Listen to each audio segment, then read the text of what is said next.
വിവാഹമോ വിശേഷ ദിവസങ്ങളോ ഏതുമാകട്ടെ, മനസ്സിലുണ്ടോ മാക്സിലുണ്ടോ. ഓങ്ങല്ലൂർ ഗ്രാമപഞ്ചായത്തിൽ 2024-25 വാർഷിക പദ്ധതിയിൽ ഉൾപ്പെടുത്തി കേര കർഷകർക്ക് ജൈവവളം വിതരണം ചെയ്തു. ഗ്രാമപഞ്ചായത്ത് പ്രസിഡന്റ് രതി ഗോപാലകൃഷ്ണൻ വിതരണോദ്ഘാടനം നിർവഹിച്ചു.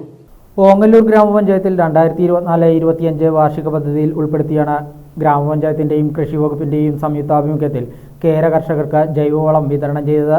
100-ലേറെ അപേക്ഷകർക്കാണ് 50% സബ്സിഡിയോടുകൂടി ജൈവവളം നൽകുന്നത്.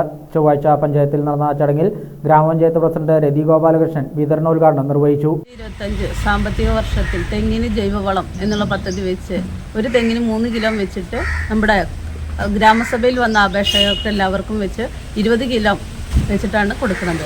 തെങ്ങ് എത്രയുണ്ട് അതിനനുസരിച്ചാണ് നമ്മൾ കിലോ കണക്കിന് കൊടുക്കുന്നത്.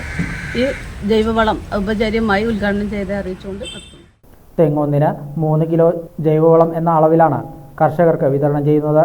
ഗ്രാമപഞ്ചായത്ത് വൈസ് പ്രസിഡന്റ് ടി രജീഷ് ചടങ്ങിൽ അധ്യക്ഷനായിരുന്നു. സ്റ്റാൻഡിംഗ് കമ്മിറ്റി അംഗങ്ങളായ പ്രിയ പ്രശാന്ത്, ജലജ ശശികുമാർ, പുഷ്പലത, ടി രാജേഷ്, കൃഷി ഓഫീസർ മനീഷ തുടങ്ങിയവരും പങ്കെടുത്ത് സംസാരിച്ചു.